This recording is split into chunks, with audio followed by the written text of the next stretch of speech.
Great Scott. Great Scott. Great Scott.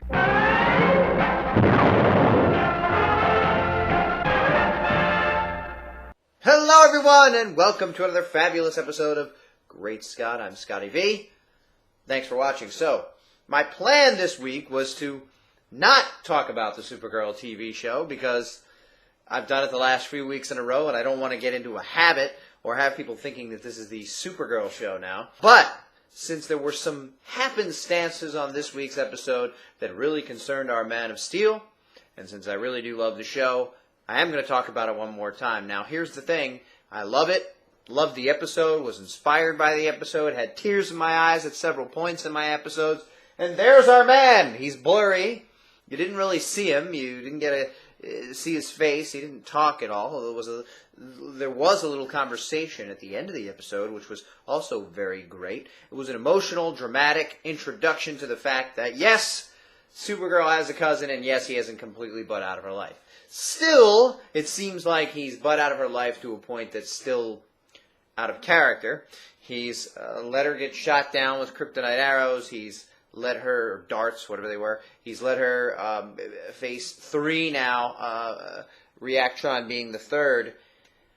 Super threats, very powerful threats that she, by all reason and logic, should not be ready for yet. Now, she has a couple of people who are working with her. They figured out how to blow up the axe in the first episode with Vartox. They figured out how to stop the Helgramite, and then she ended up fighting with her aunt, who was a general and must have had some training as a soldier, so that was an unrealistic fight as well. And now she's fighting a guy whom they state very early on, James Olsen says, even Superman hasn't been able to stop them. They fought several times, and all they've been able to do is come to a standstill. So, when Supergirl's getting the beat down put on her, James, who Supergirl has said to him she doesn't need any help, she's not going to call in her cousin on this one, gets his little signal watch, which is cool. We get to see the signal watch right away, and calls Superman in. We don't see that till after. Superman shows up as a surprise. We see him blurry because we're seeing him through Kara's eyes. She's on the ground. She's been beat up by Reactron. She's, having a hard time even seeing, and she kind of blurrily sees this vision of a hero coming down to save her and help her out of this situation. When she wakes up, she's indignant. She's pissed off at everybody that Superman showed up, which, of course, why not? You're about to be killed. You should be pissed off that someone would come and help you, right? But anyway, she's indignant, and of course the whole idea of the show is girls are just as good as boys, girls are just as powerful as boys, girls can do everything boys can do, and we're going to do it even if we're about to be dead, and we don't want anybody coming in to help us because we don't need it, damn it.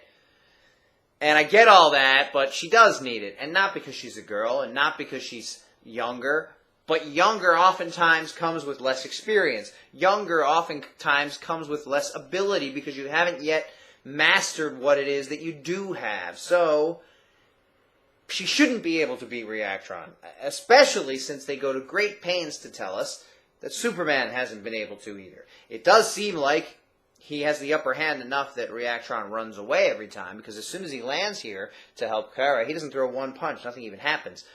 Reactron just flies off. And I also feel it's very out of character that Superman will just allow him to fly off every time. Because I assume that every time he shows up and starts blowing things up in Metropolis, the several times they've met and fought to a standstill, people must be hurt and there must be great damage happening, and yet he lets him get away and just forgets about the fact that he's out there. Why do I assume that? Because here, Reactron's able to show up and beat up Supergirl several times, and the reason he's able to do that is because Superman has apparently fought him to a standstill and then just let him leave. I get it. If he can't stop him, what else is he supposed to do? I suppose, but I don't think he would just let him go bounding about and show up whenever he wanted and start killing people, which is what he does in this episode. It's very unlikely, and I said it at the beginning, that Supergirl would then be able to defeat Reactron if Superman was never able to. Now, I get it. She has help from her sister and from Hank Henshaw and from the Department of Extramarital Affairs. Whatever they are, she is able to have this little earpiece and talk to them, and they talk her through the fight, and they say if she overloads the plate in his chest armor, that she'll be able to defeat him and shut him down, which Superman probably should have been able to figure out without anybody even telling him. But if he couldn't, he also has scientist friends. Hamilton he's gone to before in the comics these days. Sometimes he calls in Toymaker. He's gone to Batman. He's gone to Wonder Woman. He gets help at times. And I know last episode they made a big deal about Supergirl saying, I don't want to be a hero like him. I want to have friends around me and help whenever I can. So they're making a big deal about that. But Superman's not this guy who goes flying into trouble. I mean, he does. But he doesn't always just go into a battle even when he knows he doesn't know how to win it.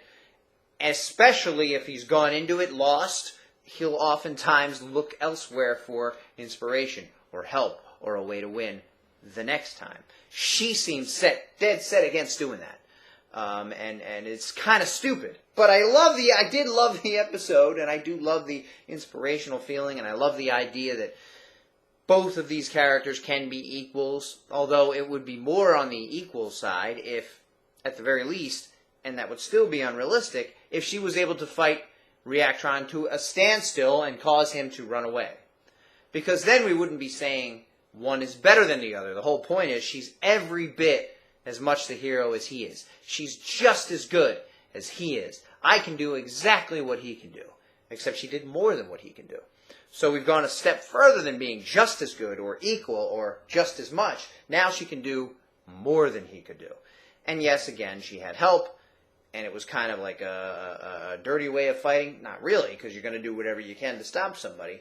But the idea that it seems like Superman and Reactron just hit each other for 10 minutes or an hour or however long, and then they go their separate ways instead of trying to end the fight in kind of a smarter way, which has been a lot of people's problem with Superman for a long time. Like he's just this dumb bruiser who beats people down or punches people and doesn't think or doesn't have a plan. But we who are real fans know that that's not really true. But that's kind of what they're showing him as here. And the other thing is that Jimmy outs Clark. Tells people, everyone in the room, that Clark Kent is Superman. So Windshot now knows. I guess that's the only person who knows. But he just said it out loud. I mean, I guess he thought he was among friends and everybody knew all the secrets in that room. But that was a little silly. I mean, James is supposed to be all mature and growing up now, and he just let that go without even really thinking about it. Kind of inconsiderate, don't you think? But I still like the feeling of the show. I got very teary when she did win, even though I was conflicted because I didn't think it should happen that way. I know it's her show. I know they need to make her shine. I know they need to show that she can be just as much a hero as Superman. I just don't know if this was the way to go about it, to immediately make a big deal about how he couldn't do something but she can. Or maybe that's not going to be a running theme so that she's always better, but just they wanted to establish this right here, that sometimes there's going to be things even Superman can't handle, but maybe Supergirl can. Although anybody could have if they did what she did. And it probably would have been easier and quicker had Superman done that earlier. So maybe he just didn't think. He was stupid at that time. I don't know. But I probably wouldn't have gone that far as to have her win that handily and easily the second time she meets him. But I still enjoyed the episode, and then the conversation at the end was very sweet and very awesome, and it was very Clark of him to not even care. Like, it wasn't like he was upset about it, he wasn't jealous about it, he wasn't, he didn't envy her. He said, hey, way to go, something I couldn't even do, which is something Clark would do. He doesn't have a problem with people succeeding where maybe he couldn't. He's happy for them. He congratulates people. He's proud of people. And the conversation they have on the computer was very cool. It gave her more confidence. It made her feel better, even though she was the one who was able to beat someone that he couldn't. And if they're going to have every once in a while little appearances of Superman in this manner, I think that'll work, because it is her show, and we don't want him flying in to save her every time. So I guess that's really why they had to have her win on her own. But I think it still would have been better if Reactron just left or escaped or something like that, because then it would have been more, well, neither one of them won, just like with Superman, but she was able to chase him off and save the city anyway. Thanks, everybody, for watching, and remember, always look up in the sky.